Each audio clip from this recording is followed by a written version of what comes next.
ustedes. Sean bienvenidos a esta reunión de trabajo de la Comisión de Economía con los representantes del Brookings Institution, a los cuales les damos la más cordial bienvenida. Vamos a tener una reunión hoy donde se nos presentará el estudio de Brookings Institution sobre el tema del acuerdo comercial del TEMEC de América del Norte, tan importante para nosotros, para nuestra economía y para la economía de nuestros países socios comerciales.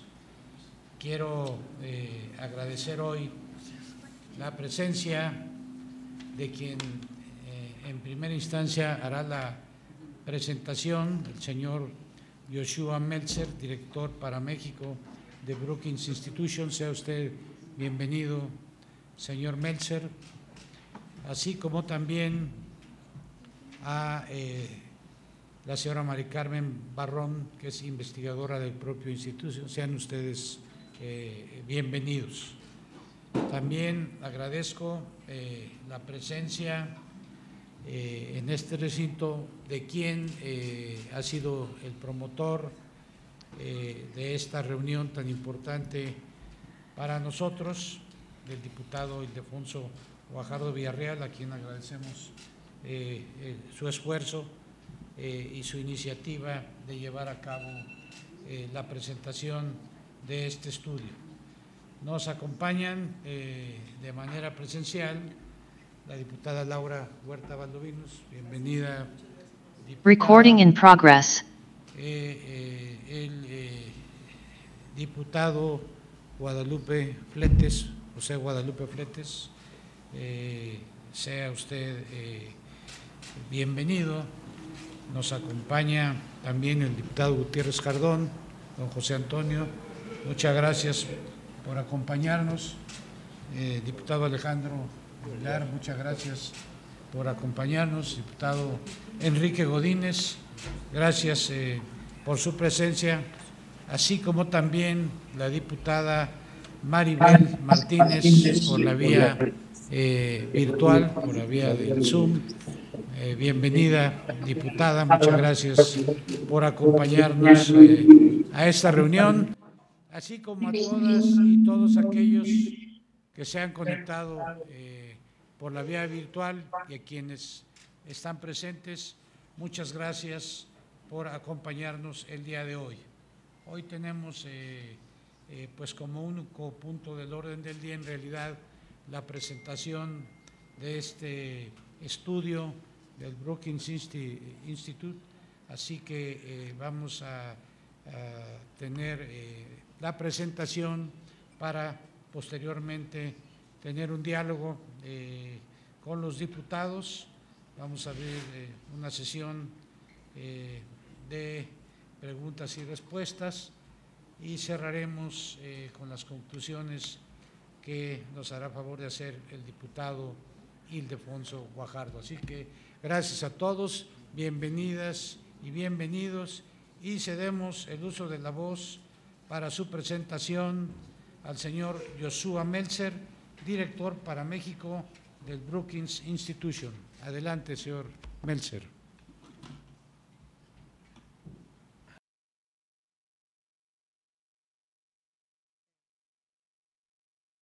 Brevemente quisiera disculparme porque mi español no es suficiente para poder realizar esta presentación en español, así que agradezco su paciencia y el servicio de interpretación.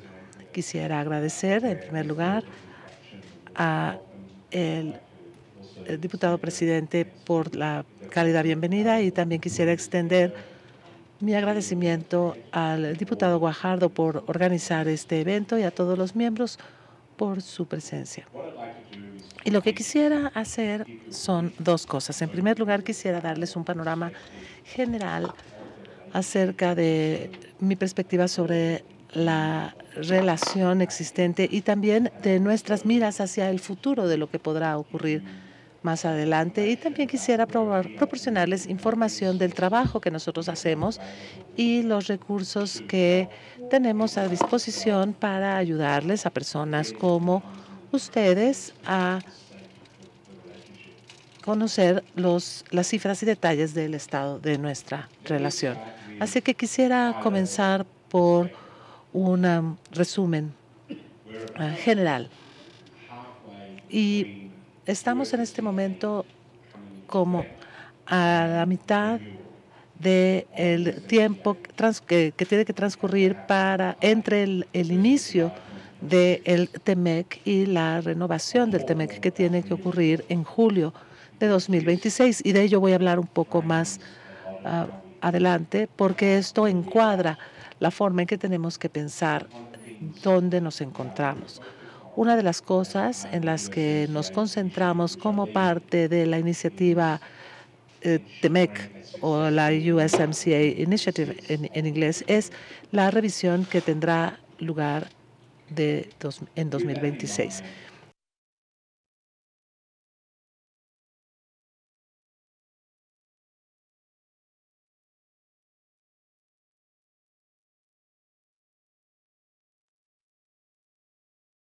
Comercial, me parece que hay un historial un poco mixto en cuanto a las controversias comerciales, y creo que ha habido un buen desarrollo de lo que yo me conozco como la parte institucional de la relación. Sin embargo, creo que hay algunas tormentas previsibles para las que podemos y debemos empezar a prepararnos.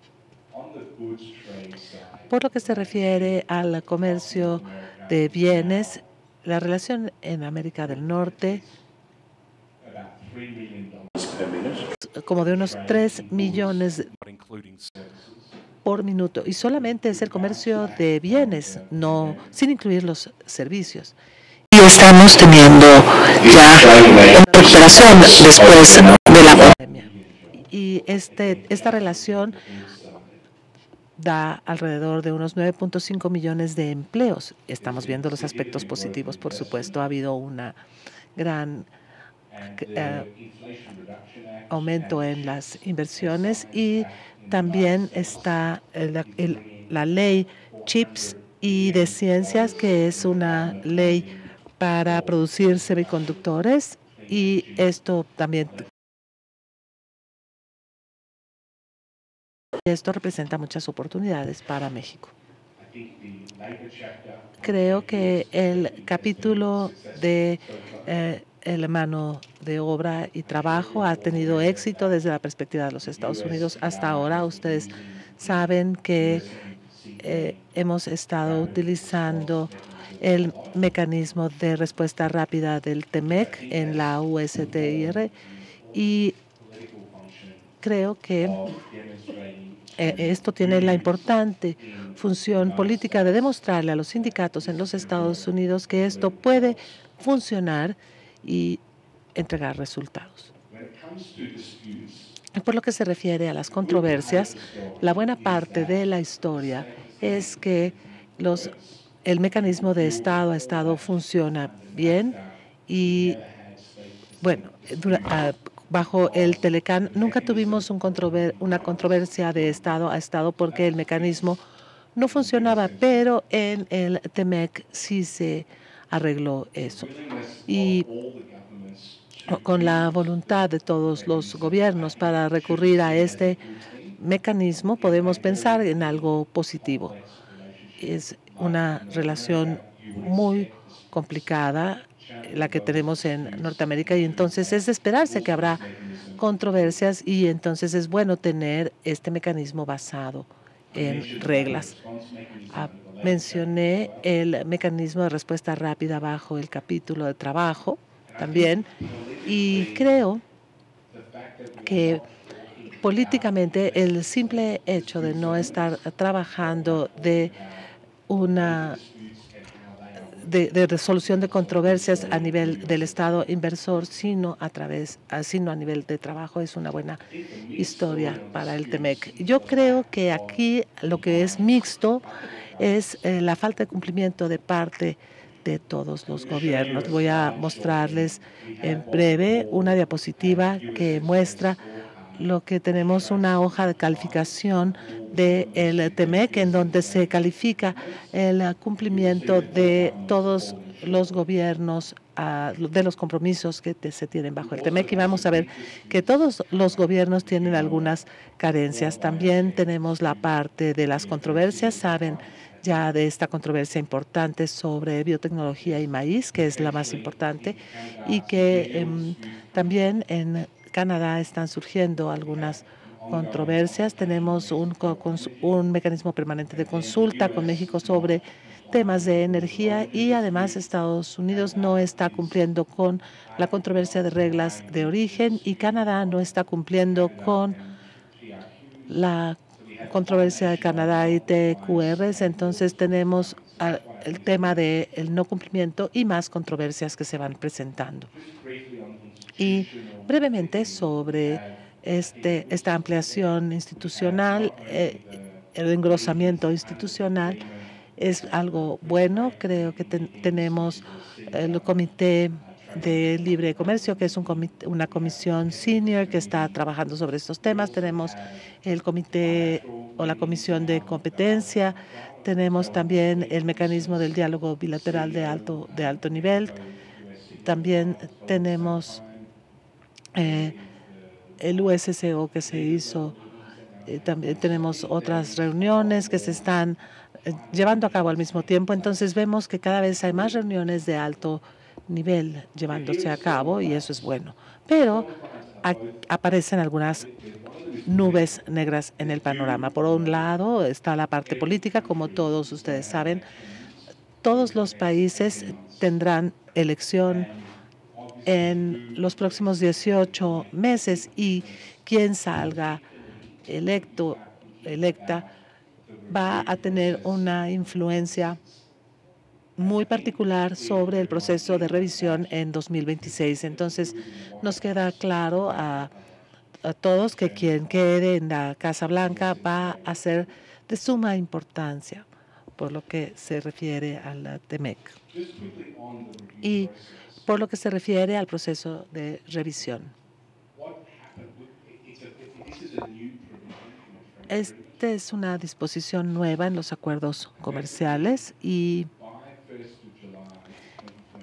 para el 1 de julio de 2026, los 3 gobiernos tienen que decidir unánimemente si deciden o no renovar el TEMEC. Y si uno de los países no concuerda, entonces esto va hacia el siguiente año y puede pasar de año a año por una década completa. Y si no hay consenso durante una década, entonces será el vencimiento del TEMEC. Entonces, la cuestión es qué es lo que vamos a hacer hacia el 2026, porque se requiere hacer una revisión conjunta de este acuerdo.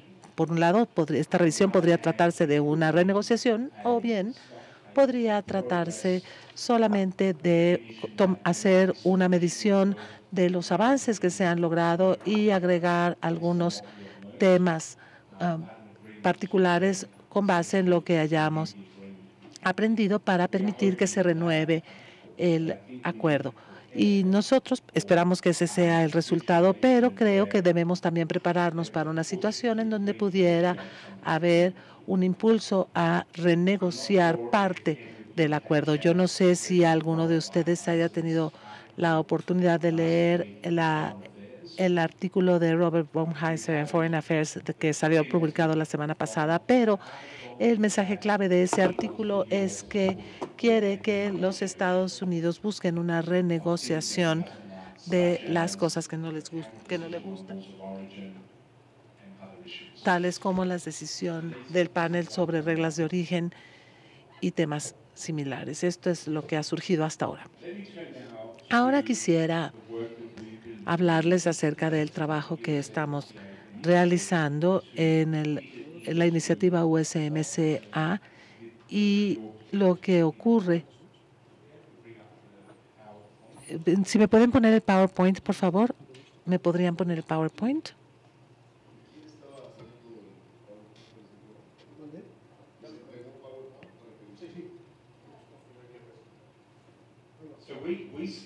Entonces, nosotros comenzamos con el USMCA Initiative o la iniciativa TEMEC hace 3 años. Y la iniciamos porque teníamos algunas motivaciones.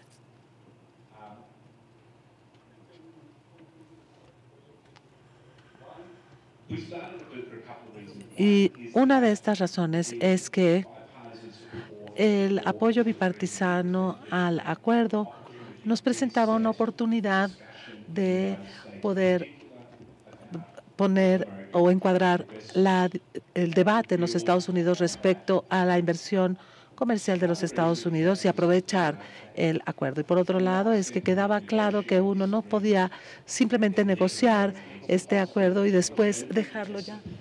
Entonces, hay que entender a los partícipes y las partes involucradas en el proceso. Y en nuestro think tank, uno de nuestros think tanks más importantes en Washington, D.C., lo que queríamos hacer era brindar los datos y el análisis para poder informar la discusión del TEMEC con miras a poder respaldar una buena renovación del contrato en 2026. Entonces, hemos presentado diversos productos que están disponibles en línea en la página del USMCA del Brookings Institution. Y acá quisiera hablarles de un par de los productos. Primero está el USMCA Tracker o el rastreador del TEMEC, que brinda la información más actual y detallada sobre los flujos de inversión de América del Norte, no nada más a nivel del país, sino a nivel de estados también, y está desglosado a niveles de 4 dígitos. También hablamos de productos y servicios y, por otro lado, también mencionamos cuáles son los empleos asociados con todas estas exportaciones de 4 dígitos. Entonces, les quiero mostrar acá un ejemplo. Brevemente, también hacemos un rastreo de las controversias y, como ya les mencioné, tenemos una hoja de calificación. Y aquí hay algunos datos que vienen de este rastreador y acá pueden ver que hablamos de las exportaciones de los Estados Unidos a México, y estos son datos de 2021 y podemos ver que tiene cerca de 1.5 millones de trabajos, 1.1 millones de trabajos que son directos e indirectos, y después vemos las exportaciones de Estados Unidos a México y Canadá, se tienen cerca de 2 millones de empleos. Y si lo reducimos a nivel de los estados, tenemos a Texas, en donde hay cerca de 223 mil millones de dólares de exportaciones y tiene cerca de 290 mil empleos en Texas. Y se tiene cerca de 383 mil empleos que están o que dependen del comercio de Texas con Canadá y México.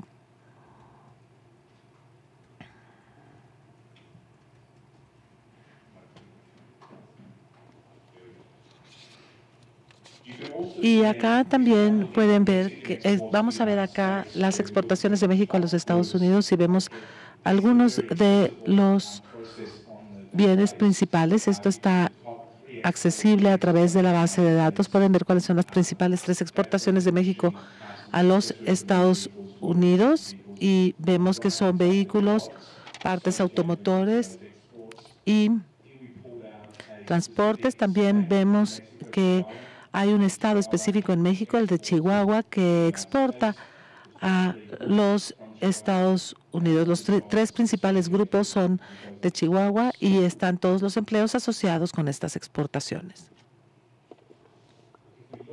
Si vemos la principal exportación de México a los Estados Unidos, también pueden verlo como parte de la proporción que representan del total de las exportaciones. Es el 9%, los trabajos o los empleos asociados a esas exportaciones son 218,000 y también tenemos 154,000 empleos indirectos y la cantidad de empleos totales de empleos por sus exportaciones a Estados Unidos y Canadá. Acá tenemos los flujos de inversión y comercio y lo que quiero mencionarles ahora en breve son cómo se hace el rastreo de las controversias y tenemos una pestaña que cubre todas las controversias y se hace un resumen de todo lo que está ocurriendo. Entonces, en esencia, se menciona cuál es el estatus de la controversia, se revisa estado por estado cuál es el mecanismo de respuesta que se ha utilizado. Y acá pueden ver que hemos cubierto también el número de capítulo y el proceso que están atravesando. Esta hoja de calificación o este scorecard es dinámico y es una tabla en donde se pueden ver cifras en todos estos cuadrantes, estos cuadritos y muestra mucha más información. Esta es la información agregada de calificación para México, Estados Unidos y Canadá. 0 es que se cumple en su totalidad con el TEMEC. Entonces, acá vemos que Estados Unidos tiene menos 62, México menos 74 y Canadá menos 28. Es decir, que México es el que menos incumple con México es el que menos cumple con el TEMEC, luego Estados Unidos, no muy lejos de México, y Canadá, si bien no cumple, es el que menos incumple el TEMEC. Entonces, nosotros somos muy transparentes respecto a cómo calificamos el no cumplimiento y las actividades, porque lo que vemos acá es no solamente todas las controversias existentes, sino también las reglas y reglamentos que pueden ocasionar estos problemas. Entonces, por ejemplo, vemos que la ley de reducción de la inflación puede representar algunos problemas para el cumplimiento con el TEMEC y puede afectar esta evaluación, aunque no sea parte del TEMEC per se. Pero creo que todo esto tiene como objeto poder entablar una conversación entre y con los gobiernos para que puedan ver en dónde se encuentra en referencia al cumplimiento del TEMEC y su posición respecto de los socios dentro del acuerdo. También hacemos un boletín que publicamos de manera bimensual, en donde no nada más ponemos datos, sino también hacemos relatoría y narrativas respecto a la situación de las tres economías. Voy a darles un ejemplo.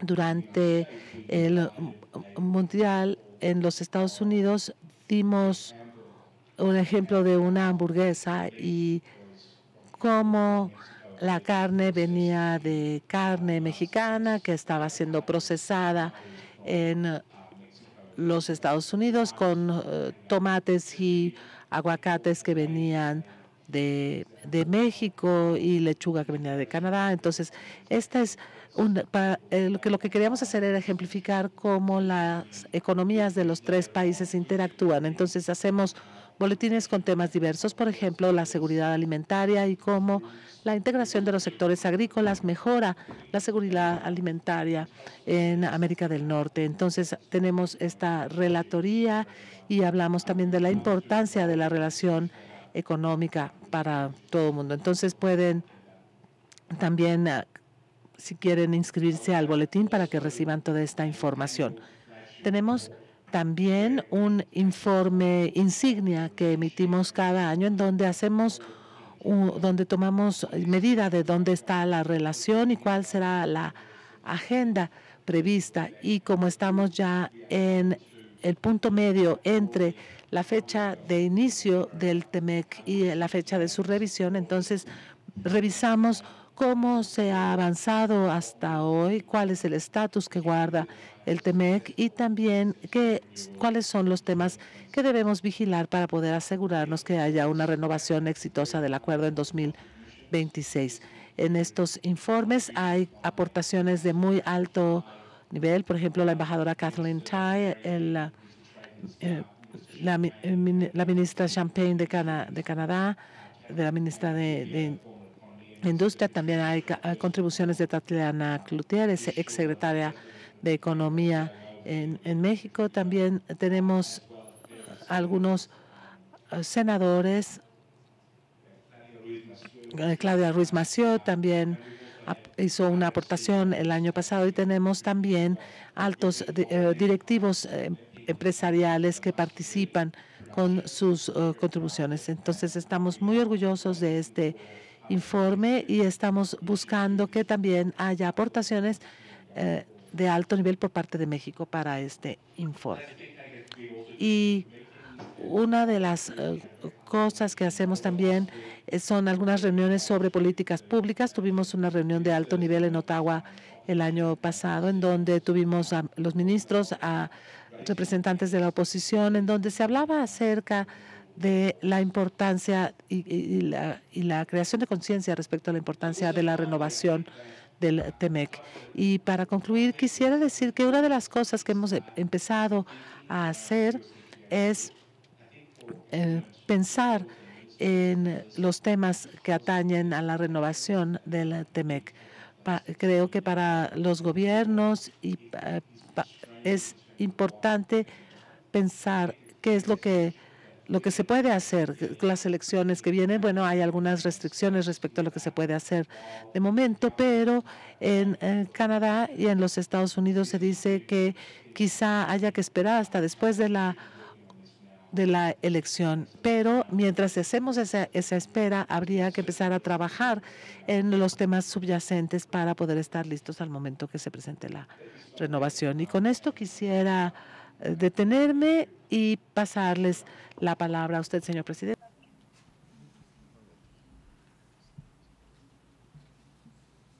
Sí, muchísimas gracias por su presentación, señor Meltzer. Y antes de entrar en la sesión de preguntas, quiero agradecer la presencia de la diputada Guadalupe Alcántara. Bienvenida, diputada. Del diputado Fabio Castellanos. Bienvenido, diputado. Por la vía virtual también tenemos la presencia del diputado José Antonio Zapata. Muchas gracias, diputado. Y bueno, hemos escuchado la presentación del señor Meltzer, y abriríamos ahora una sesión de preguntas y respuestas para todas aquellas y aquellos diputados que deseen hacer algún comentario respecto a la presentación o al tema que estamos tratando el día de hoy. Entonces vamos a abrir un registro para ver quienes desean hacer uso de la palabra, quienes desean hacer alguna pregunta sobre el tema.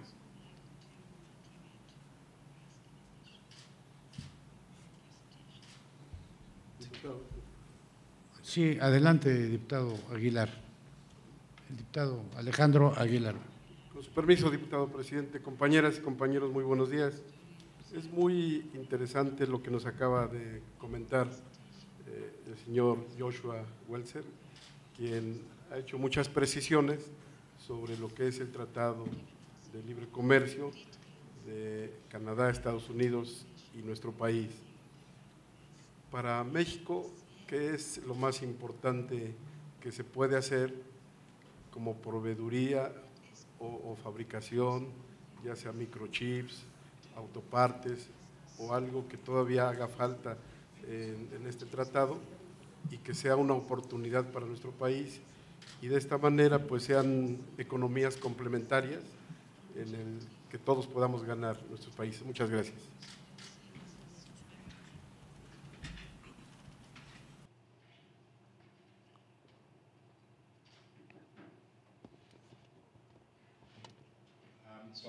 Bueno, me parece que es una pregunta muy importante. El año pasado hicimos un informe sobre cadenas de suministro y hablábamos acerca de las oportunidades en México y cuáles son las brechas. Nosotros estamos muy concentrados en el TEMEC, pero también estamos viendo de manera más amplia la relación como un todo, porque a veces los desafíos se pueden atajar con el TEMEC y habrá otros que requerirán otro tipo de políticas públicas y aspectos de legislación. Entonces, desde nuestra perspectiva, creo que existe una enorme oportunidad de inicio y apenas estamos viendo el principio de todo esto. Pienso que México se encuentra en una posición muy afortunada, en parte por las inversiones que se están haciendo en los Estados Unidos y también por los aspectos geopolíticos que favorecen a México.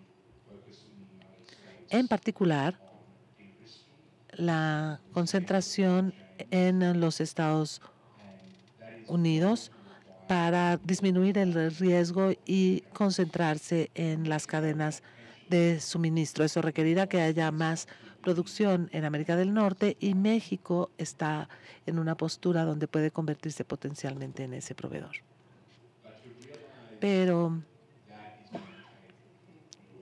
es necesario darse cuenta que va a requerir mucho tiempo y trabajo. El TEMEC es la base, el cimiento de ese proyecto y como mínimo brinda la certeza de política pública que va a apuntalar las inversiones. Durante la administración Trump quedó muy claro que la caída muy importante de inversiones de Canadá a los Estados Unidos, de Estados Unidos en Canadá y de Estados Unidos en México fue producto de la incertidumbre creada durante la renegociación.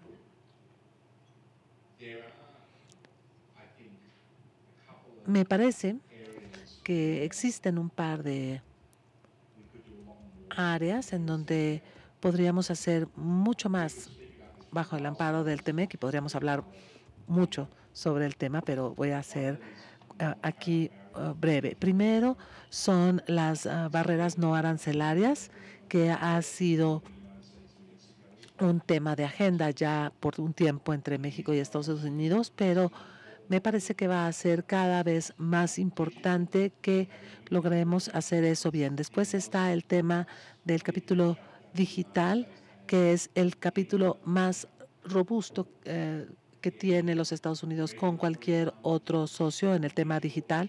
También tiene que haber una alineación regulatoria en cuanto a los temas de cooperación y los retos que hay que habiliten los flujos de datos transfronterizos y que se pueda eso también apoyar a las cadenas de suministros y a los negocios hacia el futuro. Me parece que queda claro que la capacitación también tiene que ser parte importante de ello. Nos dedicamos a esto una buena parte del año pasado.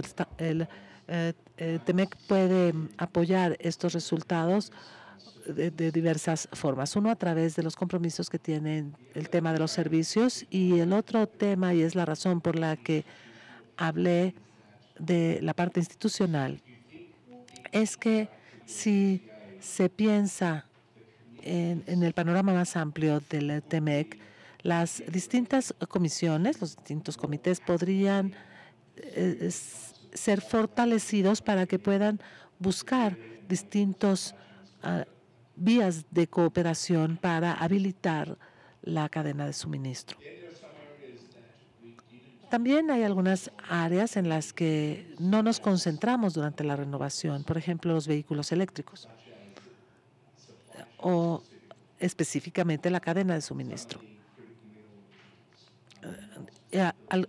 Algunos de estos temas no estuvieron abordados y son temas fundamentales y habría que discutir sobre el tema.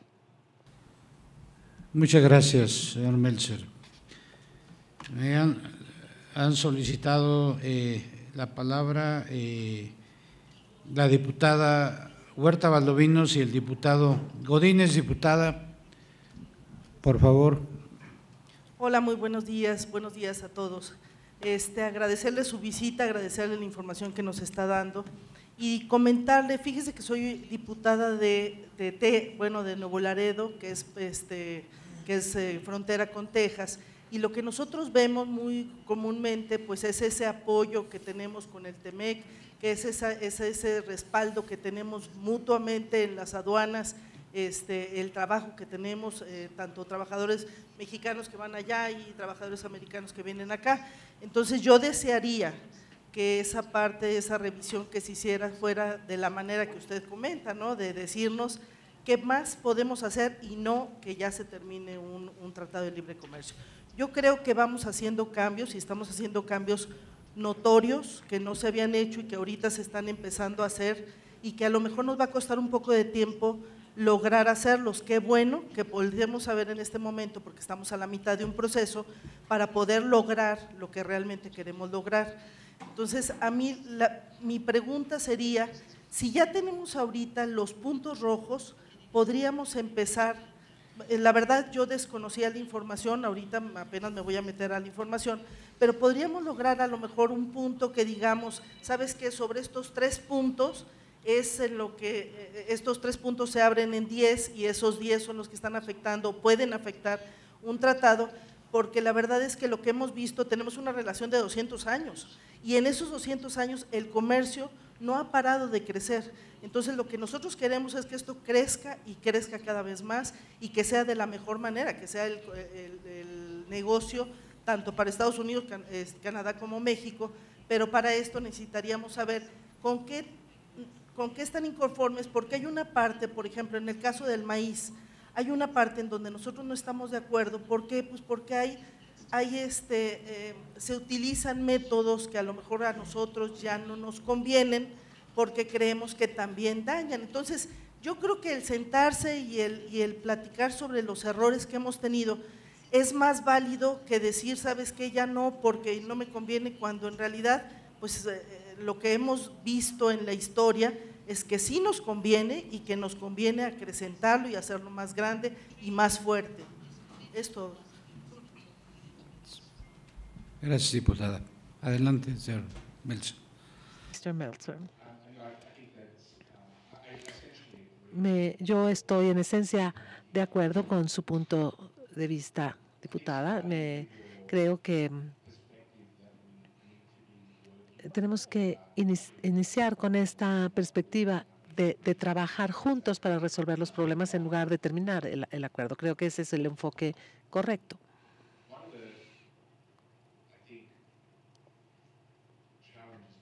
Me parece que uno de los desafíos que necesitamos resolver es cómo vamos a convertir este proceso de revisión en un proceso constructivo que permita mejorar el TEMEC y construir sobre lo que ya tenemos en lugar de tener una renegociación un poco desastrosa que pudiera poner en riesgo su viabilidad. El periodo de revisión fue algo que obviamente se hizo durante el periodo Trump y fue una componenda, fue algo que se acordó. Entonces fue menos de lo que querían los Estados Unidos en general, porque se puso este plazo de 10 años, pero creo que en esta administración querría que este periodo de revisión se tomara en serio. Creo que a lo largo de los próximos años tenemos que trabajar en identificar en dónde podríamos tener un debate productivo respecto a lo que sabemos que no está funcionando como nosotros hubiéramos querido que funcionara. Yo creo que hay un conjunto de temas, por ejemplo, procedimientos aduanales que pudieran eficientarse.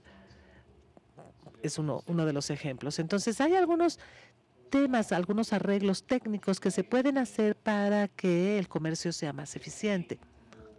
Después, creo que es más desafiante atajar algunos temas más grandes, por ejemplo, los temas de reglas de origen de los Estados Unidos y las vías que se utilizan para tratar de renegociar los resultados. Entonces, bueno, claro, todos los gobiernos van a querer hacer lo propio y esto también socava la resolución de controversias, porque si no nos gusta el resultado, pues entonces vas y renegocias el acuerdo. Y entonces yo creo que una vez que eso pudiera suceder, sería muy difícil que cualquier gobierno pudiera instrumentar la resolución de la controversia, porque entonces van a decir, bueno, ¿yo por qué voy a implementar esto? Mejor voy y renegocio el acuerdo. Entonces, lo que yo percibo es que debemos tratar de evitar eso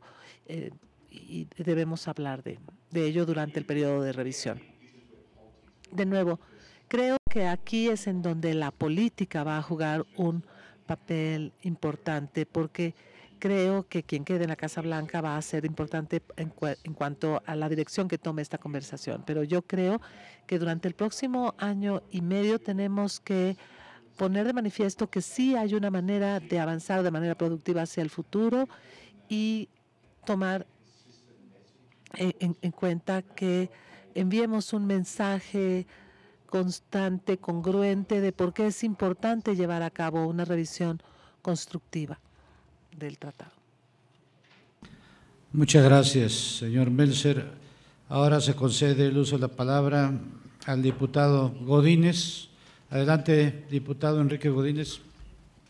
Gracias. Muy buenos días, bienvenidos. Un gusto recibir toda esta información que nos da muchas herramientas para poder ir incidiendo en nuestros gobiernos y en los paneles en los que estemos. Mi pregunta era saber de esa gráfica que pusieron de lo que menos incumple México, más o menos en qué sectores son los que estamos incumpliendo, como para tener una idea de cuáles las controversias que han generado. Ese por un lado, y por el otro lado me llamó mucho la atención el tema de la seguridad alimentaria. Yo provengo de un estado altamente exportador que es Michoacán, que va mucho hacia los Estados Unidos, donde está aguacate y todo lo que es el sector de las berries. También tenemos otros tipos de productos que también exportamos. Y pues bueno, nos hemos enfrentado a varias cosas en Michoacán. Una de ellas es parte de los brokers o de estos comercializadores en Estados Unidos que tienen acaparado gran parte del comercio allá en cuestión de los canales de distribución y que la verdad imposibilita a muchos de nuestros productores pequeños o medianos poder acceder a ese comercio de una manera más directa y no a través de ellos, que muchas veces terminan siendo desventajas, deslealtades y hasta incluso fraudes en ese sentido. Y por el otro lado también en Michoacán pues estamos enfrentando situaciones también de crisis climática y las inversiones a veces no son tan notorias en cuestión de que Estados Unidos pues ayude en temas de infraestructura hidroagrícola, de tecnificación, de toda esa investigación que se pudiese dar para que pudiéramos tener una mejoría en cuanto a los productos y también en cuestión de rescatar a nuestra tierra, a nuestro campo, porque a veces ya los vemos que están empezando a comerciar con Perú, que está haciendo virgen algunas de las tierras, están menos cansadas, están importando de allá ustedes y que podemos llegar a tener un gran problema. Y por el otro lado, pues también el que no se apoye a esos pequeños productores, medianos productores, en incentivarlo, lo que estamos haciendo es emigración. Y lo que queremos es que se queden y que les sea negocio y que puedan mantener a sus familias con una producción que pueda estar garantizada y que pueda tener un rendimiento importante económico para que ellos puedan acceder a ese mercado y que mediante estas situaciones de cuidado de medio ambiente, de inversiones, de tecnología y no desplazando, sino cooperando y trabajando. Yo creo que también ahí el Tratado de Libre Comercio nos puede ayudar y aquí tenemos un experto en ello y que esto en las futuras negociaciones pudiese estarse metiendo. No nomás Michoacán, obviamente hay muchos estados que están produciendo, yo hablo por mi estado, el que conozco y el que sé que hay una interacción de muchos miles de millones de dólares en interacción comercial con ustedes. Pues es cuanto. Bienvenidos y muchas gracias por sus explicaciones. Adelante, señor Meltzer.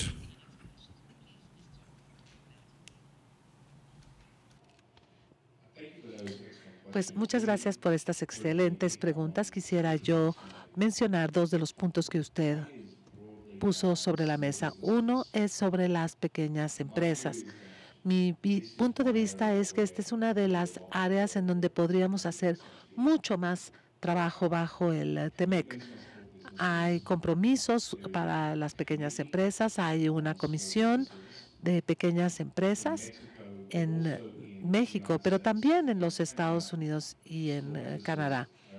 En nuestros países, las pequeñas empresas son las que son la columna vertebral de las exportaciones. Entonces, tenemos que hacer algo, cooperar más para poder crear mejores oportunidades para que las pequeñas empresas puedan tener mayor o sacar mayor provecho del TEMEC y tener más comercio. Esta podría ser un debate muy productivo que podrían tener nuestros tres gobiernos y también tendríamos que incorporar a las pequeñas empresas en estos debates para poder comprender mejor cuáles son los desafíos que enfrentan. También tenemos que pensar en las oportunidades tecnológicas para estas empresas y poder incorporar a las plataformas para poder hacer exportaciones más eficientes. Y quisiera hablar acerca del tema de cambio climático y la infraestructura. La respuesta de los Estados Unidos hasta ahora, sobre todo a través de la Ley para la Reducción de la Inflación, no hay nada en el TEMEC que hable, que verse sobre el cambio climático. Y esto tiene una explicación política. Esta explicación es que los republicanos no votarían por un acuerdo en donde se hablara sobre el cambio climático. Entonces, yo creo que tenemos que encontrar la forma de hablar de estos temas de manera indirecta sin hablar del cambio climático directamente. Pero yo pienso que eso podría cambiar y podría esperarse que haya un impulso para poder tener un debate más amplio, más claro sobre los temas de cambio climático durante el camino al proceso de revisión. Si los demócratas están en la Casa Blanca, este tema sería visto con agrado, porque, de nuevo, dependiendo de lo que ocurre, esto no tiene que regresar a revisión al Congreso de los Estados Unidos. Entonces, las restricciones que había para hablar del cambio climático durante la renegociación van a ser distinto ahora. Y por último, quisiera decir que la parte de la infraestructura es algo enorme, es algo que en lo que sí el TEMEC puede servir para algo, pero creo que es algo de mucho mayor alcance. Yo creo que es necesario poder ampliar la conversación sobre el tema de la infraestructura en otros ámbitos. Muchas gracias por sus preguntas. Muchas gracias, señor Meltzer. Ahora tiene el uso de la palabra el diputado José Guadalupe Fletes.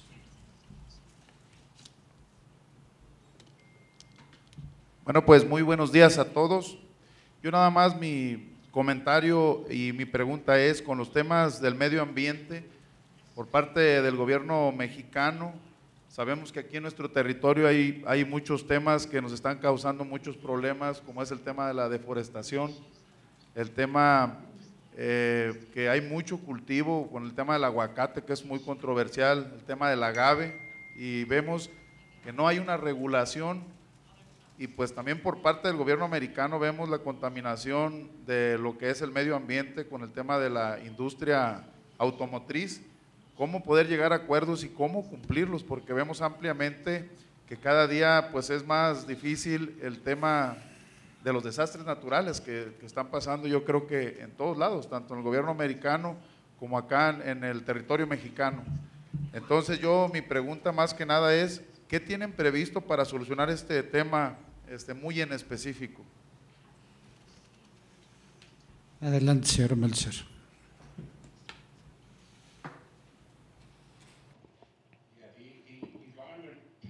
Bueno, en la parte ambiental del TEMEC es muy importante. Uno de los cambios que obtuvimos con el TEMEC es un capítulo ambiental que es ahora ejecutable, pero no es capítulo a que se le preste mucha atención.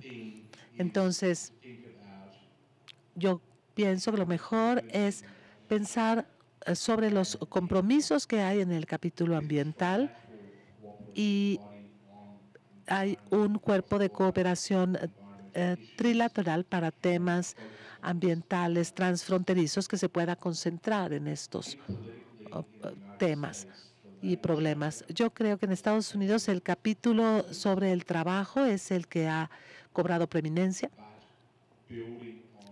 pero si construimos sobre lo que está incorporado en el TEMEC respecto de los temas ambientales, será lo siguiente. Entonces, tenemos que vincular esos compromisos ambientales con los desafíos que tenemos. Yo creo que ese será el camino a seguir. Gracias, señor Meltzer. Antes de dar el uso de la palabra al diputado Gutiérrez Jardón, quisiera darle la bienvenida a la diputada Laura Contreras, que nos acompaña ahora, así como también al diputado Gustavo Cárdenas y al diputado Daniel Murguía, que nos acompañan por la vía virtual. Sean bienvenidos. Adelante, diputado Gutiérrez Jardón. Muchas gracias, presidente. Pues bienvenido nuevamente, señor Joshua Meltzer, aquí a la Casa de los Mexicanos.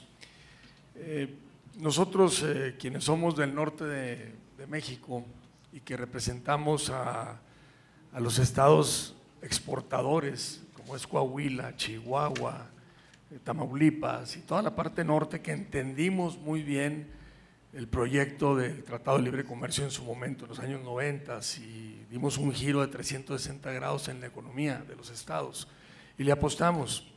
Y vimos de un modo muy positivo los acuerdos que se llegaron en el 2018, cuando fue la renegociación o la reestructuración del tratado 17, 18. Sin embargo, si nos remontamos al actuar del gobierno tanto de Estados Unidos como el gobierno de México, en la transición del presidente Trump, pues inician las controversias, ¿no? Pues por el tema de la mano de obra, por el tema del empleo, amenazando romper con el tratado. Bueno, hubo ciertas situaciones que se presentaron. Sin embargo, creo yo que se llegó a un buen acuerdo. Pero si volteamos a México, y ahorita con los datos que nos dan, donde México incumple con más del 74 temas, 74%, o los datos que ustedes presentaron, igual Estados Unidos. A mí me preocupa los temas, principalmente porque el mensaje de ahora, si volteamos a ver el gobierno de México en el 2018 y vemos el gobierno en el 2023, pues hay un giro de 360 grados. Se cambió el tema de las energías renovables, teníamos unos acuerdos con empresas para invertir, no solamente norteamericanas, sino en todo el mundo, y cambiaron las leyes. Y al día de hoy, pues tenemos ahí proyectos truncos. Por el tema de la competitividad que nos da las semillas y todo el tema de los transgénicos, y que ha sido también muy controversial, pues también vemos con preocupación porque eso nos quita competitividad como región, cosa que no hemos podido comprobar nosotros como México, el daño específico que se hace a través de los transgénicos, como que nos metimos en ese tema y sin conocerlo a fondo. Entonces, ¿de qué manera nosotros pudiéramos aportar desde nuestra trinchera como diputados el poder acelerar el proceso del tratado? Porque yo lo veo hasta el 2026 y yo no veo ni de parte del gobierno de Estados Unidos ni de parte del gobierno de México el interés o la prioridad de llegar a un buen acuerdo, sino que estamos metidos en un tema controversial entre los países y tal pareciera que estamos esperando los cambios de gobierno para ver qué paso vamos a seguir. Y esto nos va a afectar en una relación comercial que fue un caso de éxito comprobado a nivel mundial, que fue la negociación del primer tratado y ahora el segundo tratado. Entonces ¿de qué manera podemos apoyar nosotros? Y que entráramos y buscáramos cómo acelerar los procesos y no esperarnos hasta el 2026 y esperar otros 10 años, porque lo que entiendo es que si no llegamos a un buen acuerdo en el 2026, pues tenemos 10 años de colchón para seguir buscando, en lugar de sentarnos y llegar a un acuerdo que nos beneficie a toda la región de Norteamérica.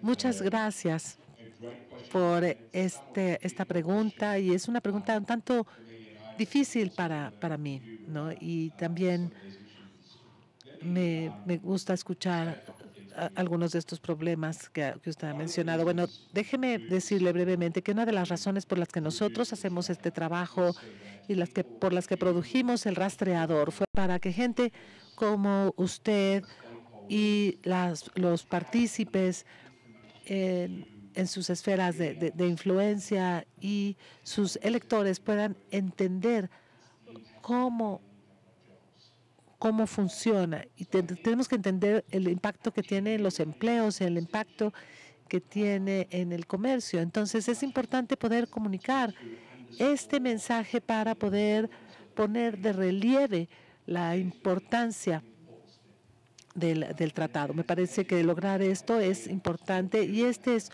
un mensaje que podemos respaldar con datos ahora. Y antes no era posible llegar a una cifra ya desglosada hasta al nivel de 4 dígitos. Acá ahora podemos decirles, bueno, para mi estado, esta es la cantidad de empleos que se tienen. Y podemos hacer lo mismo con ese mismo detalle, las cifras de servicios y productos. Y quisiera yo agregar aquí algo del proceso de revisión del TEMEC. Tiene usted toda la razón cuando usted dice que si no podemos ponernos de acuerdo para 2026, tenemos un colchón de 10 años. Pero lo que yo pienso es que si llegamos a este proceso, a este periodo de revisión de 10 años, se va a crear un clima de incertidumbre en los negocios, porque empezará a haber la pregunta de, y bueno, ¿cuánto tiempo nos va a durar el TEMEC? Entonces, decisiones importantes de inversión como decisiones de infraestructura. Son decisiones que requieren de un gran horizonte de tiempo. Y entonces, no se está pensando si se está pensando en 2030 y dicen, bueno, a lo mejor no vamos a tener el tratado en 10 años, entonces va a hacer que se repiense todo eso. Entonces, uno de los mensajes importantes es que si México quiere verdaderamente aprovechar el acuerdo para poder respaldar un ambiente de negocios sólido y contundente, será que se debe apuntar a la renovación para 2026. Yo creo que ese es un mensaje muy importante. Gracias. Muchas gracias, señor Meltzer. Agradezco también la presencia del diputado Gustavo Cárdenas Monroy, del diputado José Miguel de la Cruz. Bienvenidos. No sé si alguna diputada o diputado deseen hacer uso de la palabra. No tengo a otros diputados registrados, y antes de cederle el uso de la voz al diputado Guajardo, me voy a permitir hacer alguna pregunta, ya que hemos escuchado pues datos que son muy importantes y que creo que, como dijo el diputado Gutiérrez Jardón, los resultados del tratado ya con el paso del tiempo, y cuando vemos los números, pues creo que para una economía como es la economía mexicana, pues es sumamente provechoso y sumamente positivo. Sin embargo, hay una diferencia muy grande en el potencial de las economías de nuestros socios comerciales, tanto con Canadá como con México. Ahora se habla mucho de la oportunidad que hay en este momento, que siempre la hemos tenido, pero las condiciones internacionales en este momento son favorables para el posible crecimiento de esta relación comercial, y por la posición favorable que tiene México, tanto en el aspecto geográfico como en la parte de los tratados que tenemos firmados, es decir, en la parte normativa. Sin embargo, yo le preguntaría, en temas de infraestructura, ¿qué tiene que hacer México para poder aprovechar esas condiciones que actualmente se nos están ofreciendo, pero que tiene algunas limitaciones, como puede ser el caso de que no podemos proveer la energía suficiente, o en algunos casos que las normas mexicanas internas hacen difícil el acceso de las empresas? Yo en ese sentido quería hacerle esa pregunta: ¿cuál sería en este momento lo que México, la prioridad que México necesita hacer para lograr el máximo aprovechamiento de esas oportunidades? Y una segunda pregunta que yo le haría es ¿qué efectos puede tener para México el tema que se acaba de dar de la controversia laboral entre las grandes fábricas automotrices de los Estados Unidos y los acuerdos que han tomado con los sindicatos? ¿Esto qué puede representar para México dentro del marco del TEMEC? ¿Es una oportunidad que se nos está abriendo, o desde el punto laboral es un punto que, viendo la elección y que ven el tema del 26, puede ser negativo? ¿Cuál sería su apreciación en ese sentido? Esas serían las dos preguntas que le haría yo, señor Meltzer. La última pregunta siempre es la más difícil de contestar, y muchas gracias por estas excelentes preguntas que ha hecho. Voy a hacer un par de acotaciones. No lo mencionó específicamente usted, pero quisiera mencionarlo porque habla acerca de este desequilibrio de poder con los Estados Unidos. Estuve en Ottawa la semana pasada y, de hecho, es un problema similar el que enfrenta Canadá. De hecho, Canadá tiene una dependencia todavía mayor que México en cuanto a sus exportaciones a los Estados Unidos. El 80% de las exportaciones de Canadá van a los Estados Unidos. Yo creo que la relación con México va hacia la baja en lo estratégico y en lo económico. Y cuando hacemos la revisión, puedo ver que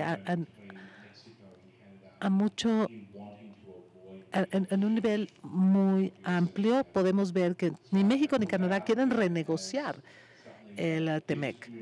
Yo creo que esto es algo que pueden explorar de manera conjunta los empresarios y también a nivel político, cómo poder hacer que este proceso tenga éxito. Creo que la pregunta sobre cómo maximizar las oportunidades es una pregunta muy importante, que sí, tiene que ver con el TEMEC, pero me parece que tiene que ver no nada más con el ambiente empresarial en México, sino que tiene que ver, a final de cuentas, con el crecimiento económico para México. Muchas de las inversiones van a llegar si hay un ambiente de convencimiento hacia el futuro, de cuáles son las oportunidades que se van a tener si se invierte en México. Y hay varios componentes de esta narrativa para hacer que esta narrativa sea eficaz. La primera es concentrarse en el TEMEC.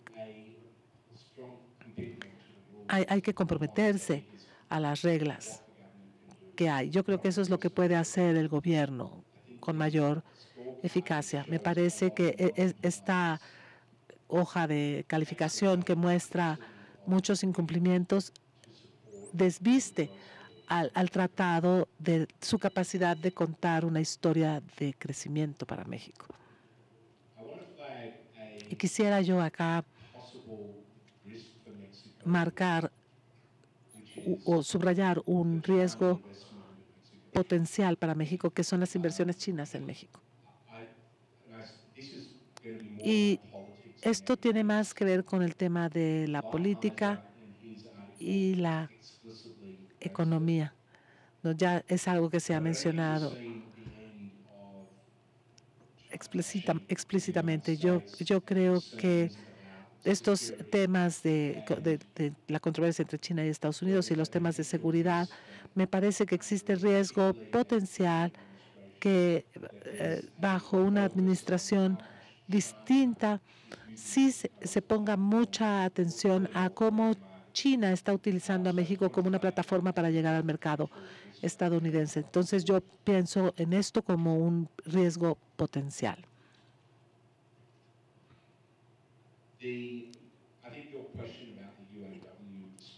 Me parece que su pregunta sobre el tema de los sindicatos y la controversia de los sindicatos en la industria automotriz es muy importante, y yo creo que el tema que su pregunta aborda, si va a ser positivo o negativo, no es claro. Son meramente observaciones las que tenemos.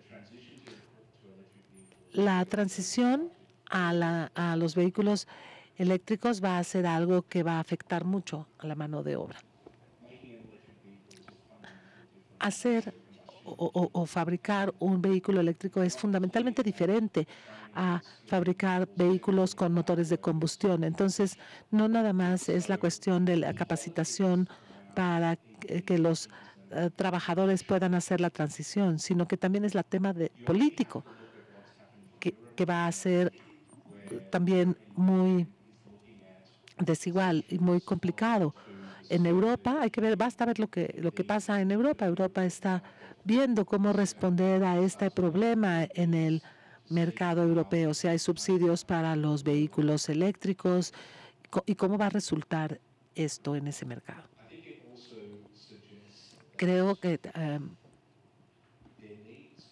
también se sugiere que necesita entablarse un diálogo muy intenso y muy intensivo en América del Norte respecto a esta transición. Hasta ahora nos hemos concentrado en los minerales fundamentales, en las baterías, pero me parece que no se ha hablado tanto de cuál es la implicación de los vehículos eléctricos para el mercado laboral y cómo va a resultar esto, y cómo no va a ocasionarse un latigazo en los Estados Unidos con esto. Entonces, la transición afecta tanto a los trabajadores en la industria automotriz en los Estados Unidos, que pareciera ser un latigazo que pudiera acabar por convertirse en barreras en las cadenas de suministro en Norteamérica como respuesta a los temas laborales. Entonces, no sé qué vaya a resultar. Yo creo que en este momento hay una controversia enorme, ¿no? Trump se fue a Michigan, luego Biden es la primera vez que alguien visita todas las fábricas, un presidente visita las fábricas automotrices. Ambos partidos están involucrados, de tan grave que es el problema ahora. Muchas gracias. Muchas gracias por su respuesta, señor Meltzer. Y se concede uso de la palabra al diputado Gustavo Cárdenas Monroy.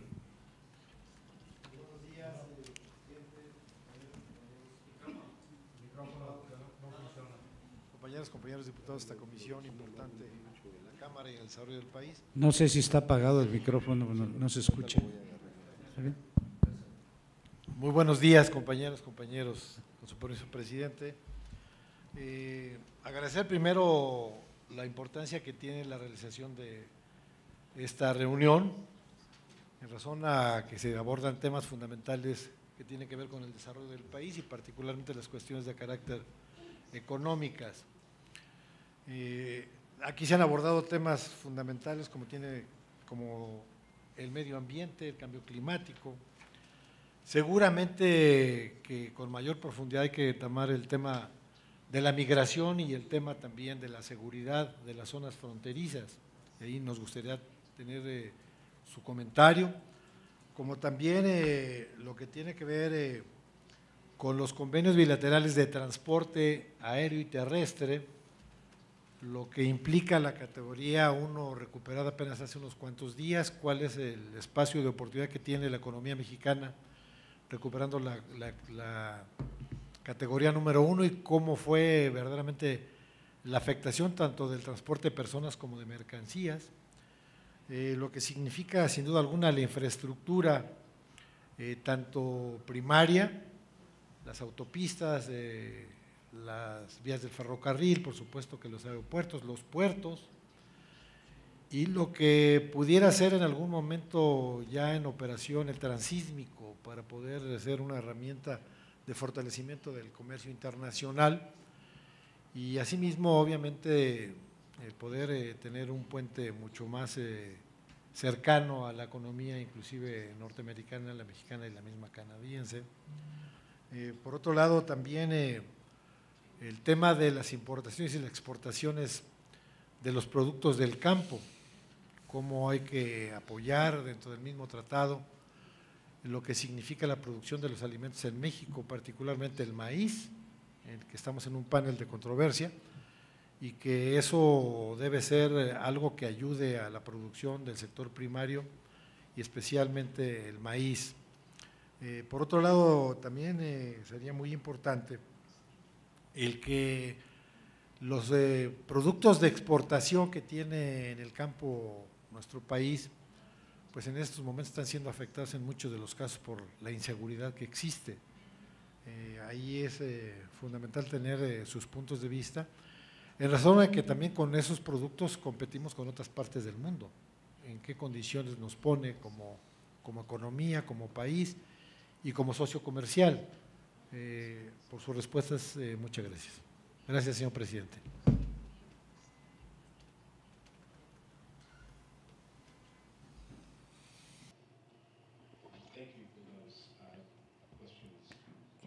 Gracias por sus preguntas. Tengo acá un par de observaciones. No mencionó esto específicamente, pero yo sí quisiera poner sobre la mesa el tema de la falta de mano de obra en los Estados Unidos, y yo creo que tenemos que pensar bien cómo podemos mejorar el flujo de trabajadores bien capacitados entre México, Estados Unidos y Canadá. Es un tema que no se ha del que no se ha hablado mucho, pero yo quisiera volverme a remitir al tema de la infraestructura porque se ha mencionado varias veces el día de hoy. Yo creo que esto pone de relieve cómo es importante que tengamos una visión para Norteamérica. Nosotros vemos que hay muchos datos importantes sobre el TEMEC y hay muchas comisiones y hay muchas oportunidades, pero todo esto tiene que estar atado a una visión de lo que podemos lograr para Norteamérica, y esto es algo que estamos tratando de articular como parte de nuestro trabajo. Y la infraestructura va a ser fundamental para poder llevarlo a cabo. En México hay muchas necesidades de infraestructura, pero también las hay en toda América del Norte. Entonces, necesitamos amarrar todo esto de tal manera que se pueda dar soporte a todo el mercado internorteamericano. Yo creo que tenemos que hacerlo a lo largo de los próximos 5 o 10 años con mayor contundencia. Y quisiera decir algo específico respecto al maíz. No voy a entrar en detalles de la dirección que pueda tomar esta controversia, pero creo que en los Estados Unidos bueno, tenemos que ver primero la posición de México respecto a los transgénicos es muy importante. Hay muchas exportaciones de los Estados Unidos a México, pero es un gran problema para los Estados Unidos a nivel mundial. También tiene una controversia ya de muy larga data en Europa a través de la OMC por el mismo tema, y en los Estados Unidos están muy preocupados de cuál es la señal que se envía a otros países si México lograra imponerse en esta controversia, ¿no? Entonces, hay muchos otros países que tienen quejas respecto a los productos transgénicos, no solo maíz, sino otros productos. Entonces, yo creo que esto es de vital importancia, no nada más por lo que significa con México, sino también por lo que significa a nivel mundial, y es por esto que esta es una de las grandes prioridades en cuanto a las controversias que hay en los Estados Unidos. Vamos a ver cuál es la conclusión del panel a final de cuentas, pero a mí me preocupa que si hubiera un fallo del panel en contra de México, bueno, pues entonces este sería uno de los temas que harían que la renovación fuera muy complicada. Muchas gracias, señor Meltzer. Y ya no teniendo registro de oradores, le voy a ceder el uso de la palabra al diputado Ildefonso Guajardo para que nos dé las conclusiones de esta reunión. I welcome you. Le doy la bienvenida. Sé que usted sabe que voy a hablar en español, y como somos más los parlantes nativos de español, vamos a hablar en español.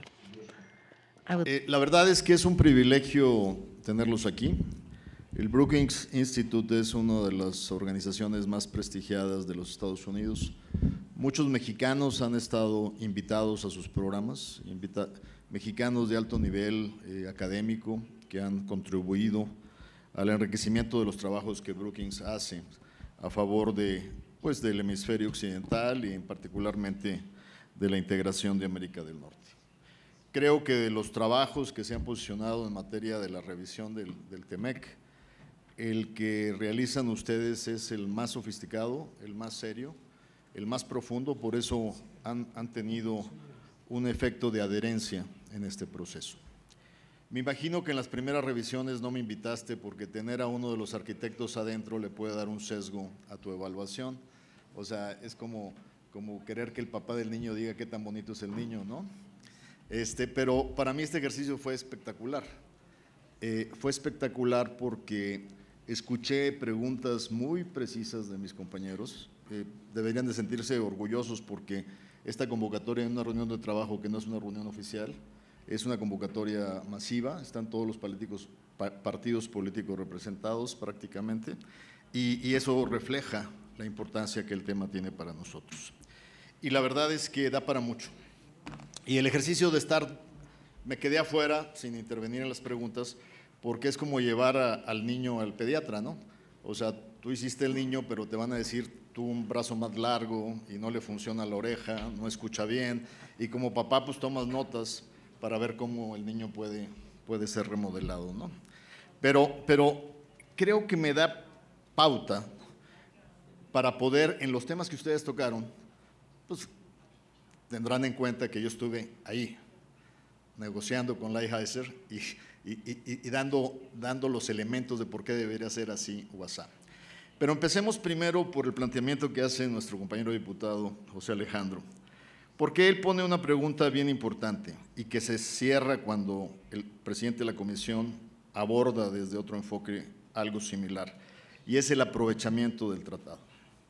O sea, la manera que lo pone el presidente es cuál debe ser nuestra prioridad con respecto a lo que viene para que México se concentre. Joshua se enfoca correctamente a su trabajo, que son a las prioridades de la administración del acuerdo y del cumplimiento con el acuerdo. Pero creo que la pregunta de mis compañeros iba más en función de cuál es nuestra tarea en domestic policy, política interna, para estar mejor preparados para aprovechar el acuerdo. ¿Qué tenemos que hacer en el sector de energía? ¿Qué tenemos que hacer en el sector de infraestructura? ¿Qué tenemos que hacer en las reglas claras en materia de definición de oportunidades hacia futuro? ¿Dónde debemos estar conjuntamente como región atrayendo los puntos torales de las cadenas de valor estratégicas? O sea, no quién viene, sino a quién queremos que venga, que es una pregunta totalmente distinta. Ahora, en esta interlocución que tú hiciste, hablaste de las barreras no arancelarias dentro del proceso y de la importancia de utilizar el capítulo digital de una manera mucho más intensa y más productiva, con lo que estoy totalmente de acuerdo. Ahora, desde el inicio, tú migras utilizando dos palabras, revisión, y utilizas otra palabra que se traduce al español renovación. Como negociador original de este acuerdo, para la revisión 2026, para mí la palabra a utilizar es revisión. O sea, yo no acepto que el mecanismo de evaluación y revisión esté marcado como una renegociación o una renovación, porque estaríamos en un proceso que en su estructura llevaría a la incertidumbre permanente. El acuerdo ya está negociado. Lo que vamos a hacer en consenso es cómo lo mejoramos para el bien de toda la región. Y fundamentalmente es muy sencillo. Supón tú que Lighthizer, después de haber escrito el artículo al que hiciste referencia en la revista de Foreign Affairs, supón tú que a lo mejor, quién sabe, él regrese a ser USTR. Y en la reunión del 26, Lighthizer dice, o aplicamos la regla de origen como me da a mí la gana, independientemente que hayamos perdido el panel, o los amenazo con… El acuerdo es tan grande y tan importante que no veo ningún escenario, aún y con un presidente Trump en la presidencia, seguramente algunos van a decir que la boca se te haga chicharrón, pero no veo un escenario donde por un single issue Estados Unidos se vaya a salir del acuerdo. Entonces vamos a una renegociación, o sea, vamos a una revisión, no renegociación, en la cual estamos muy fortalecidos, porque los demócratas ya ganaron ground, ya ganaron terreno en este acuerdo. Un terreno que ni Clinton les había dado, y es el haber fortalecido el capítulo laboral, a mi gusto, de una manera excesiva. Y eso al rato me va a conectar con otra intervención bien importante que hizo, yo creo que lo más incisivo e importante que preguntó el presidente, tiene que ver con la huelga en el sector automotriz norteamericano. Y tú la tomaste, por un lado, sobre la tecnología y el futuro, pero no abordaste la parte política y las implicaciones políticas de por qué UAW hoy se siente más fuerte que antes del TEMEC, por las interferencias e influencias que tienen en el sindicalismo mexicano. Avanzando en este contexto, yo te recuerdo cómo fue esta negociación. Inicialmente Trump y Lighthizer querían sudden death. Era una cláusula que cada 5 años el acuerdo se muriera. Era ilógico, no hay ningún acuerdo que pueda prevalecer ni sea atractivo con un horizonte de planeación de 5 años. Nosotros avanzamos hacia una solución de revisión que era necesaria, porque que no se nos olvide que este acuerdo tuvo que ser renegociado porque NAFTA era un zombie político.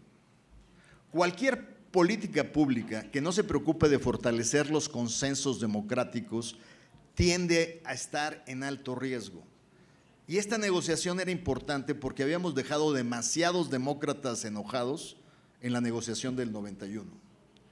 Y al incorporarle el capítulo laboral como lo incorporamos en TPP, para mí era suficiente. Pero en la negociación del attachment le cedimos un mecanismo de solución más rápido que controversias comerciales, lo que me parece ser más papista que el Papa. Y soy el primero que creo que es mejor tenerlo que no tenerlo, porque el NAFTA original, al tenerlo como un capítulo sin dientes, nos demostró una gran debilidad para las negociaciones obrero-patronales. Esto es por el bien de la capacidad de negociación de los obreros. Pero ¿cuál es el riesgo? El riesgo es que políticamente los sindicatos norteamericanos están jugando políticamente con 2 sindicatos mexicanos, el de Pedro Aces y el de Napoleón Gómez Urrutia, que hicieron un amarre tremendo para poder avanzar la penetración de un sindicalismo con visión de América del Norte. ¿Cuál es el peligro?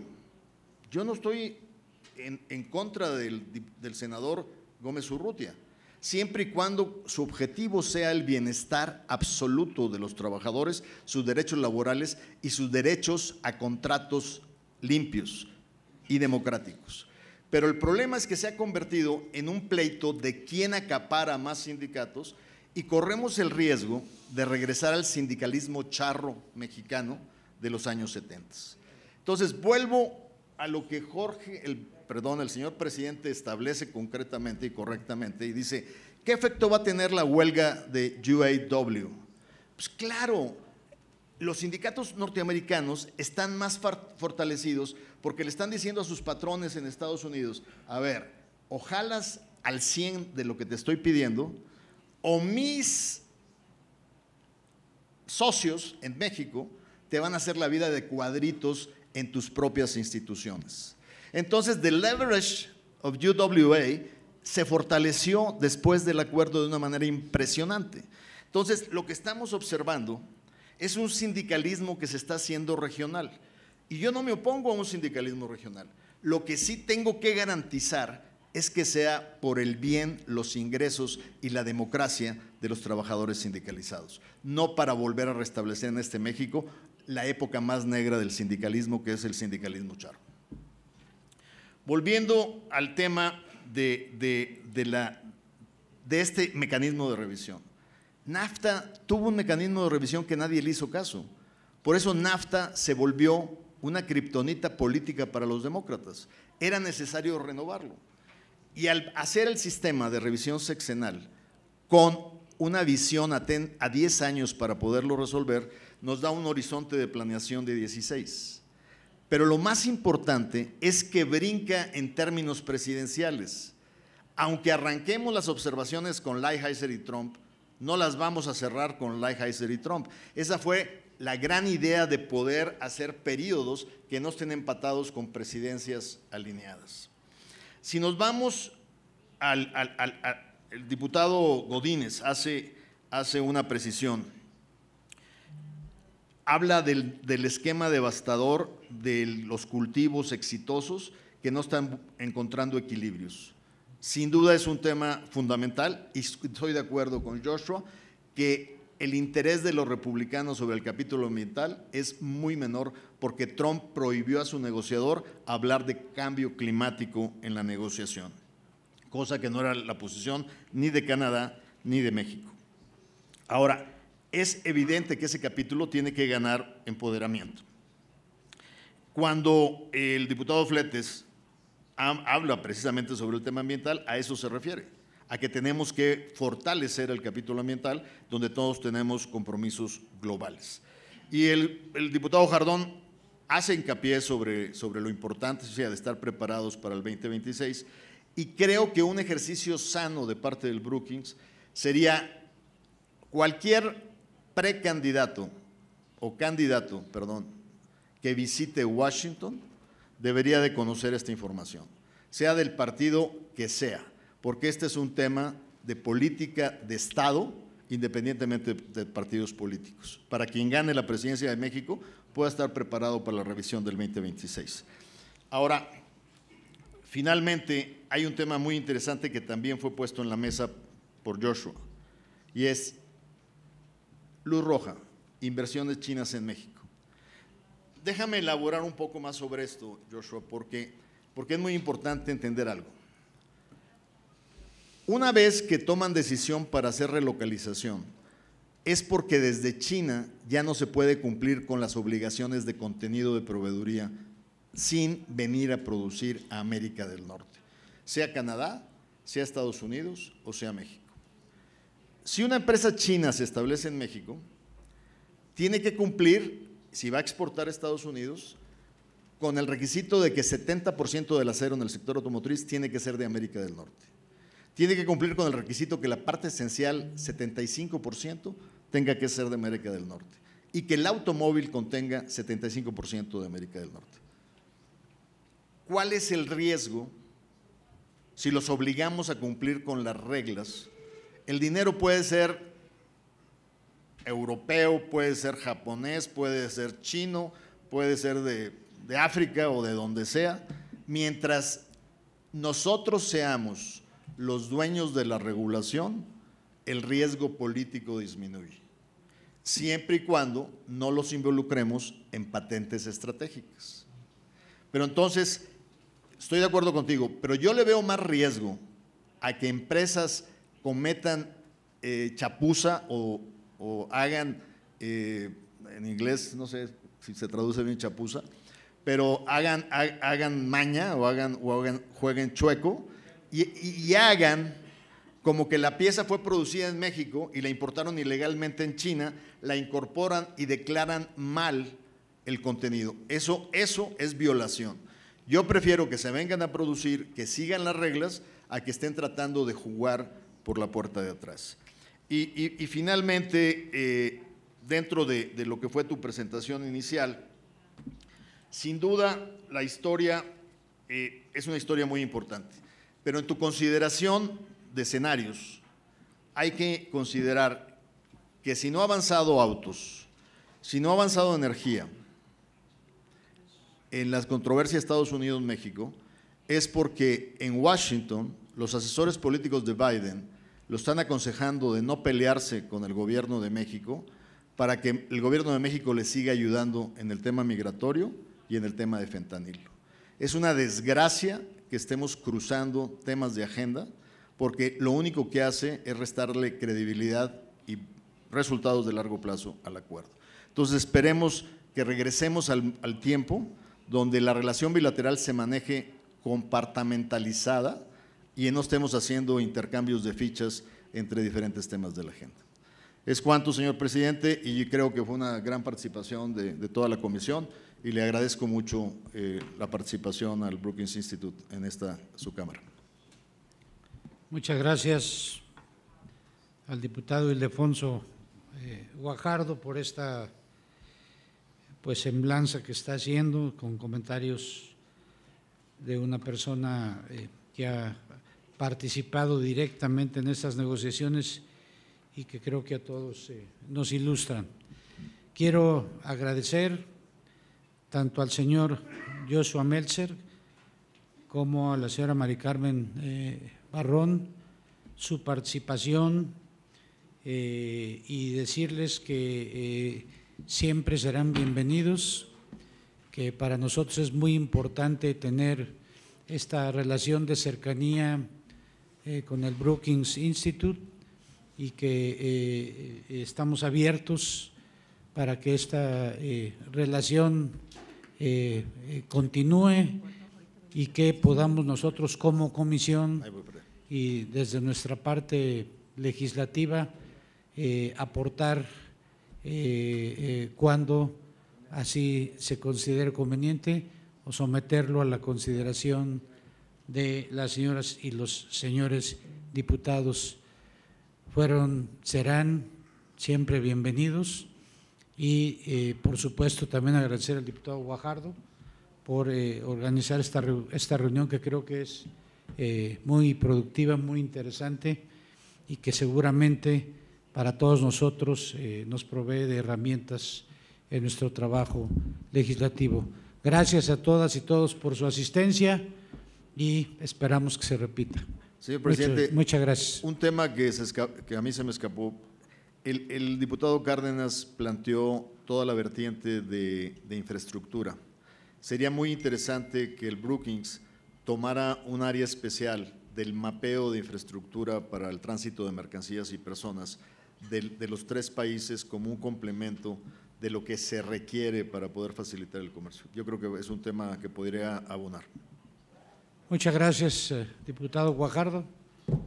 Gracias a todas y todos por su asistencia. Muchas gracias. Gracias, diputado presidente. Al contrario, señor.